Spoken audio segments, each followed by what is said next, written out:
Niyo po mga kaibigan, yung ating mga emergency na pangangailangan natin, yung mayroon tayong aktual na nakitang crime, hindi na po dapat tayo nag-aatubili na pumunta sa ating mga istasyon o malapit na police station. Bagkos, idadial na lang po natin sa ating mga cellphone yung numerong 911 na kung saan ito pong 911 unified emergency na proyekto po ng Department of Interior and Local Government. Sa pamumuno po yan ni Secretary John Vic Remulla, na kung saan, ang sabi nga ng Pangulong Ferdinand Romualdez Marcos, dapat ang mga pulis ay aktibo, nakikita sa bawat kalsada, sa bawat sulok ng Metro Manila at sa ibang part po ng ating bansa para lamang po maging ligtas ang ating mga kababayan. Kaya po mga kababayan, kung kayo po'y nakakakita ng mga crime at alam nyong kailangan ng emergency, huwag po kayong mag-atubili na idaya lamang po ang 911. Basta yung inyong tawag po ay makatotohanan, hindi po prank call, dahil sa bawat tawag po ninyo, buhay ang ating naililigtas, buhay ang ating naiaangat para labanan ang criminality. Kaya po, 911 ating suportahan. Kung may kailangan po kayo ng police assistant, sigurado po, wala pa pong 5 minuto, darating po ang ating mga kapulisan na magre-responde po sa inyong tawag.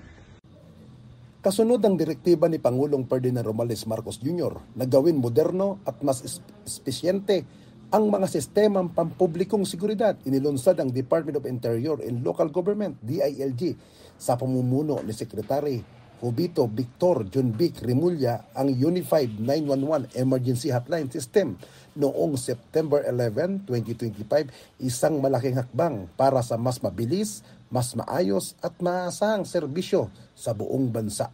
Sa ilalim ng bagong PNP, para sa bagong Pilipinas, serbisyong mabilis, tapat at nararamdaman, agad nang nakita ng magandang sa epekto ang bagong sistema. Sa loob lamang ng ilang linggo mula nang ito'y ilunsad, kapansin-pansin ang mas mabilis na pagtugon, mas kakaunting prank call at mas mataas na tiwala ng publiko sa paggamit ng hotline. Batay sa datos ng Unified 911, tumaas ang mga totoong emergency call mula 4,634 bago ilunsad tungo sa 19,761 mula September 11 hanggang October 17, 2025. Matapos ang ilunsad, habang bumaba naman ang mga prank call mula sa 22,142 hanggang 2,736. Kasabay nito, mabilis ang average response time mula 4,062 to 62 minuto tungo sa 2 minutes and 79 minutes. Halos 40% na pagbilis na sa pagitan ng tawag at pagdating sa responders. Ito'y klase ng progreso na gusto natin sa bagong Pilipinas. Mabilis, epesyente at nakatuon sa pagliligtas ng buhay. Ayon kay Acting Chief Police Lieutenant General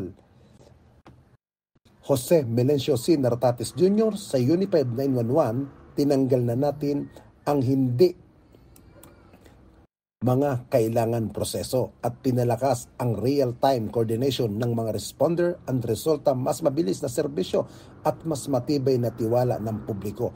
Para maiwasan ang pag-aabuso sa sistema, may automated blocking feature ang Unified 911 na otomatikong nagbablock ng mga numerong paulit-ulit na gumagawa ng prank call. Sa ganitong paraan, napupunta lang ang totoong nangangailangan ang mga linya ng 911. Bawat segundo ay mahalaga kapag may emergency. Kapag na-block ang prank caller at mas maraming oras tayong naibibigay sa mga totoong nangangailangan ng tulong, pahayag ni PNP spokesperson Chief PIO Police Brigadier General Randolph Tuanyo. Isa sa mga magagandang katangian ng Unified 911 ay ang located communication feature kung saan ang mga operator ay marunong magsalita at lokal na dialogiko. Tumatawag ito ay para mas madali nilang mapaliwanag ang kanilang sitwasyon, lalo na sa oras ng takot o tensyon. Kapag nakapagsalita ang tao sa sarili niyang wika, mas malinaw nilang naihahayag ang sitwasyon. Doon nabubuo ang tiwala at yun ang puso ng public safety, dagdag ni Police Brigadier General Tuanyo. Mas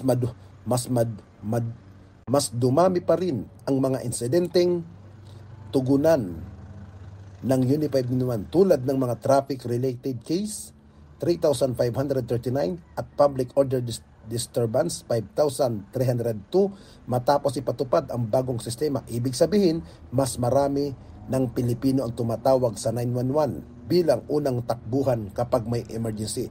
Sa proyektong ito, ipinapakita ng PNP ang kanilang tapat, mabilis na serbisyo para sa taong bayan bilang suporta sa dikain ng pamahalaan para sa bagong Pilipinas kung saan tuloy-tuloy ay laging abot sa isang tawag lang.